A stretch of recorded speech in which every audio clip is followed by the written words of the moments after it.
Twelfth class ये आपका 6th chapter है इंटरनेशनल ऑर्गेनाइजेशन। आपकी एनसीईआरटी में 6th चैप्टर पेज नंबर 82 पर सबसे ऊपर जो फर्स्ट आपकी हेडिंग दे रखी है वाई इंटरनेशनल ऑर्गेनाइजेशन, आगे क्वेश्चन मार्क लगा है कि इंटरनेशनल ऑर्गेनाइजेशन की क्या जरूरत है। बिकॉज फर्स्ट वर्ल्ड वार के जब एंड हुआ तो वर्ल्ड की जो कंट्रीज हैं उनके जो पॉलिटिशियंस थे या एक्सपर्ट थे उन्हें लगा कि एक ऐसी फर्म तैयार होनी चाहिए या एक ऐसा ऑर्गेनाइजेशन तैयार होना चाहिए जहाँ पर सभी कंट्रीज एक साथ बैठकर अपनी प्रॉब्लम्स को, अपने इंटरनल इश्यूज को सॉल्व कर सकें। तो आफ्टर फर्स्ट वर्ल्ड वार एक ऑर्गेनाइजेशन तैयार की गई जिसको नेम दिया गया लीग ऑफ नेशन इन 1920 में, जिसको बनाया गया। बट लीग ऑफ नेशन जो सक्सेस नहीं रही, बाद में सेकेंड वर्ल्ड वॉर स्टार्ट होगी इन 1939 में। देन लीग ऑफ नेशन थी जो फेल होगी, पीस को मेंटेन नहीं रख सकी, वर्ल्ड वॉर सेकेंड स्टार्ट होगी। तो उसके बाद जो यूएनओ इंटरनेशनल ऑर्गेनाइजेशन 24 अक्टूबर 1945 को क्रिएट की गई।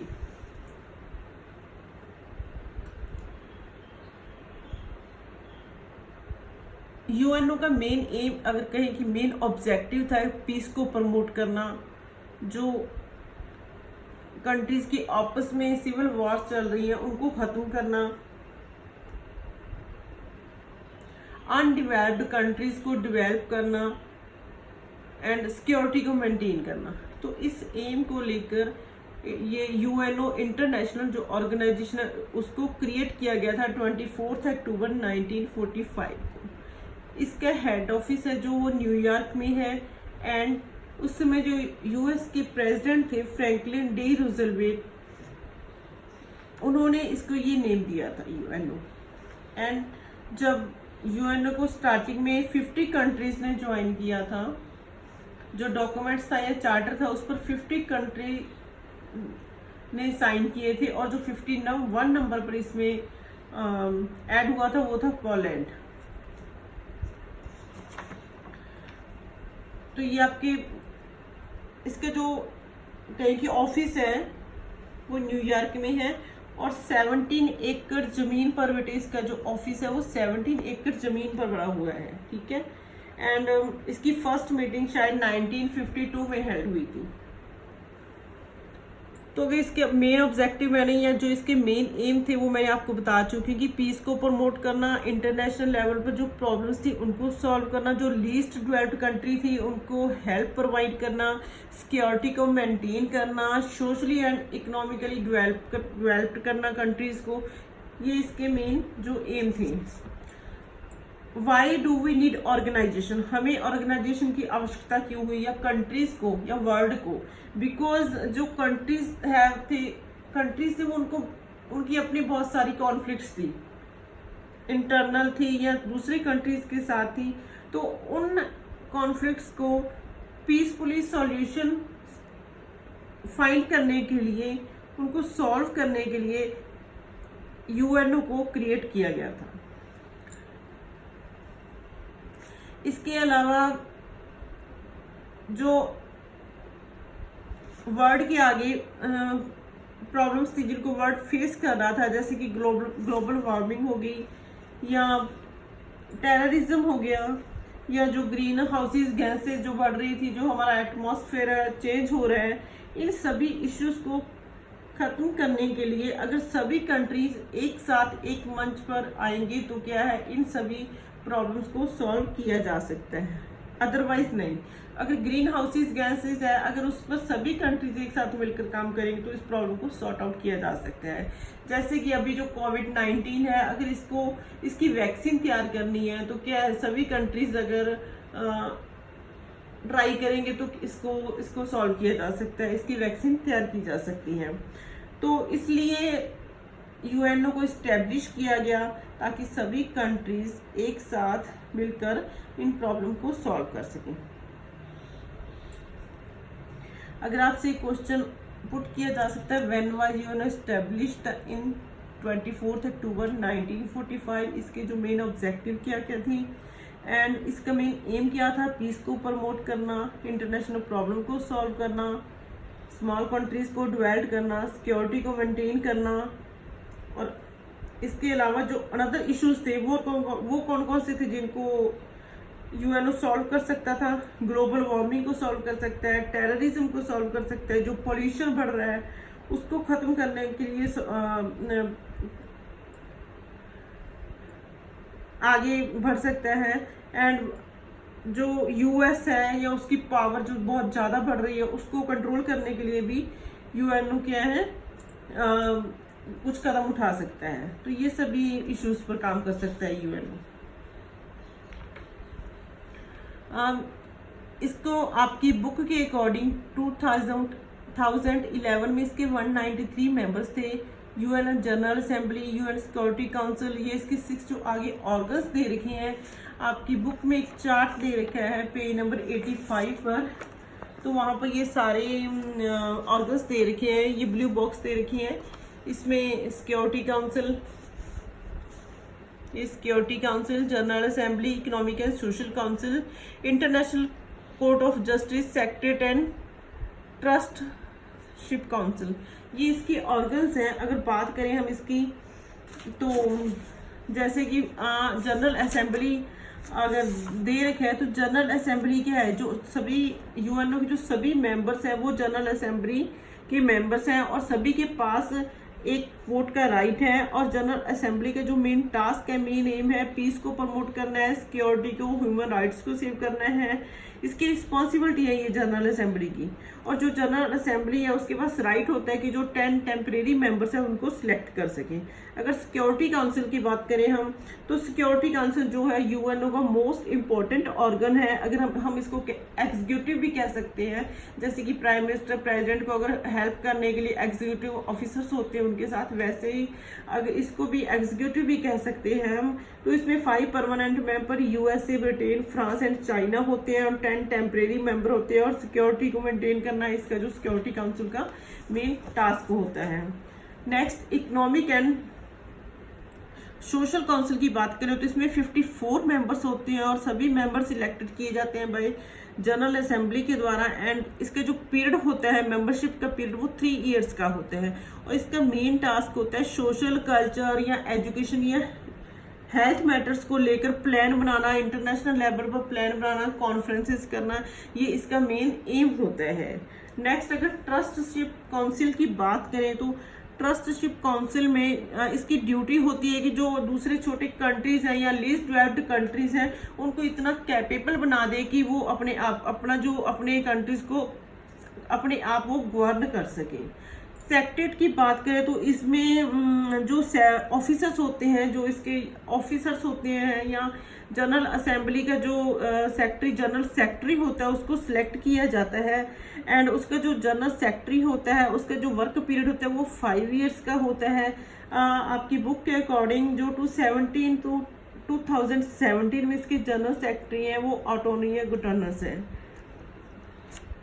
तो ये इसके 6 ऑर्गन्स हैं।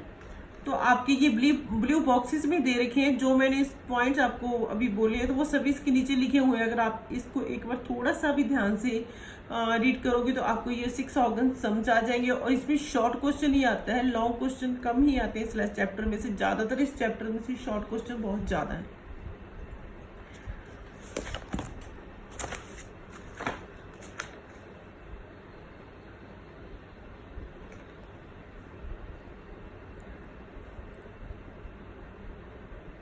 इसके permanent member, UN security council की परमानेंट मेंबर कौन से हैं, मैंने पहले भी बोला था, United state, US, Russia, United kingdom, France and China. तो ये सभी क्या है, ये परमानेंट मेंबर हैं और मोस्ट पावरफुल हैं। बिकॉज ये जो वॉर्स हुई थी उन सभी में ये क्या थे, विक्टर रहे थे। इस कारण क्या है, ये इसके परमानेंट मेंबर हैं। इसका जो आगे नेक्स्ट आप बात करें यूएनओ की, तो यूएनओ की और भी बहुत सारी इसकी एजेंसीज हैं। इसमें जैसे कि ये WHO वर्ल्ड हेल्थ ऑर्गेनाइजेशन है, या यूनिसेफ है, या यूनेस्को है, ये सभी UNDP यानी कि यूनाइटेड नेशन डेवलपमेंट प्रोग्राम्स हैं, ये सभी एजेंसीज हैं जो सोशल और इकोनॉमिक इशू को लेकर, हेल्थ के इश्यूज को लेकर इनको क्रिएट किया गया है वर्ल्ड में जो प्रॉब्लम्स हैं उनको सॉल्व करने के लिए। तो ये तो आपने शायद 4th और 5th 6th 7th क्लास सभी क्लासेस में ये नेम है जो आप स्टार्टिंग से रीड करते आ रहे हो। WHO World Health Organization, United Nation Development Programme UNDP, the United Nation Human Rights Commission UNHRC। अगर इसको आप रीड करना चाहो तो ये आपके पेज नंबर 86 पर सभी ये एजेंसीज के नेम दे सके जो कि UNO के द्वारा क्रिएट की गई है। वर्ल्ड बैंक हो गया, या IMF, इंटरनेशनल मॉनेटरी फंड हुआ, ये सभी वर्ल्ड यूनाइटेड नेशन ऑर्गेनाइजेशन के द्वारा क्रिएट की गई हैं। वर्ल्ड के सभी एटलीस्ट डेवलप्ड कंट्रीज हैं या डेवलप्ड कंट्रीज हैं उनको हेल्प प्रोवाइड करने के लिए। तो जो नेक्स्ट हमारा जो टॉपिक है वो है reforms of the UN after the cold war. Cold war के बाद जो UNO था उसमें कैसे क्या रिफॉर्म्स करने चाहिए थे, उसमें रिफॉर्म्स करने की क्या जरूरत थी। बिकॉज जब कोल्ड वार स्टार्ट हुई थी तो कोल्ड वार के बाद जो वर्ल्ड की पॉलिटिक्स थी वो बिल्कुल ही चेंज हो गई थी। कोल्ड वार के बाद जो वर्ल्ड की पॉलिटिक्स चेंज होने का मेन कारण था कि USSR का डिसइंटीग्रेशन हो गया था। जो US था वो एक सुपर पावर के रूप में उभर के सामने आ गया था, एंड जो रशिया रूस था जो कि वेस्टर्न और ईस्टर्न लाइन्स 2 पार्ट्स में जैसे डिवाइड होने के बाद जो रशिया अलग हो गया था, USSR की डिसइंटीग्रेशन से कैपिटलिज्म को अडॉप्ट कर लिया था, उसके US के साथ रिलेशन अब कोऑपरेटिव हो चले थे। चाइना एक ग्रेट पावर के रूप में इमर्ज हो रहा था, इंडिया भी ग्रो कर रहा था और बहुत सारे न्यू कंट्रीज डिवाइड हो गए थे, एंड वर्ल्ड के आगे न्यू चैलेंजेस आ गए थे जिनको वर्ल्ड को फेस करना पड़ रहा था, जैसे कि टेररिज्म हो गया, या क्लाइमेट जो चेंज हो रहा था ग्रीन हाउसेज गैसेस के कारण, या जो एथनिक कॉन्फ्लिक्ट्स आ रहे थे, जो इंटरनल सिविल वॉर्स स्टार्ट हो रही थी, या इन्वायरमेंट डिग्रेडेशन हो रहा था। तो ये सभी प्रॉब्लम्स को आफ्टर सेकेंड वर्ल्ड वार या कोल्ड वार के बाद इन सभी प्रॉब्लम्स को वर्ल्ड को फेस करना पड़ रहा था। तो देन इसलिए एक जरूरी हो गया था कि जो UNO है उसमें कुछ चेंजेस किए जाएं, कुछ रिफॉर्म्स किए जाएं, क्योंकि जो एक्सपर्ट थे उन्हें लगता था कि जो UNO है वो जो पीपल्स है या कंट्रीज है उनकी एक्सेप्टेशन पर खरा नहीं उतर पा रहा है। तो इसमें उस समय कोशिश की गई कि UNO के जो ऑर्गेनाइजेशन है, जो ये उसके स्ट्रक्चर और प्रोसेस है, जो ऑर्गेनाइजेशन का जो स्ट्रक्चर है यानी कि उसका जो काम करने का ढंग है या उसका प्रोसेस है जो काम करने का, and functions of security council, जो सिक्योरिटी काउंसिल के फंक्शंस है उसमें कुछ चेंजेस किए जाए, जैसे कि परमानेंट मेंबर और नॉन परमानेंट मेंबर जो उन्होंने फिक्स कर रखे थे कि 5 परमानेंट मेंबर है, 10 नॉन परमानेंट मेंबर हैं। तो जो दूसरे कंट्रीज अब थे, कुछ कंट्रीज चाहते थे कि उनमें कुछ चेंजेस किए जाएं, जैसे कि जो एशिया, अफ्रीका या साउथ अमेरिका है वो चाहते थे कि जो मेंबर है उनकी जो मात्रा है उनको इंक्रीज किया जाए ताकि वो भी इसमें पार्टिसिपेट कर सकें, या जो UN या US था उनको लगता था कि जो UNO का जो बजट है उसको उसमें कुछ इम्प्रूवमेंट्स किए जाएं। तो ये सभी कारण थे ये कि वर्ल्ड की पॉलिटिक्स आफ्टर कोल्ड वार जो चेंज हो गई थी, तो ये कारण थे कि UN में ये चेंजेस किए जाएं, उसके स्ट्रक्चर में चेंज किया जाए, उसका जो काम करने का प्रोसेस है, या उसका जो सिक्योरिटी काउंसिल है जिसमें कि 5 परमानेंट और 10 नॉन परमानेंट में, उन सभी में ये कंट्रीज किया जाते थे कि उन सभी में कुछ ना कुछ चेंजेस किए जाए। आपसे अगर क्वेश्चन पुट किया जाता है कि आफ्टर कोल्ड वार के बाद जो वर्ल्ड की पॉलिटिक्स चेंज कैसे होगी आफ्टर सेकेंड वर्ल्ड वार के बाद, कोल्ड वार जब स्टार्ट हुई थी तो वर्ल्ड की पॉलिटिक्स चेंज कैसे होगी थी, तो ये आपके चैप्टर्स के नेम ही है। अगर आप इसको ढंग से थोड़ा रीड करोगे तो ये आपके सभी चैप्टर्स के नेम है। क्वेश्चन लिख सकते हो कि what change have been occurred in the functions of the UN after the cold war.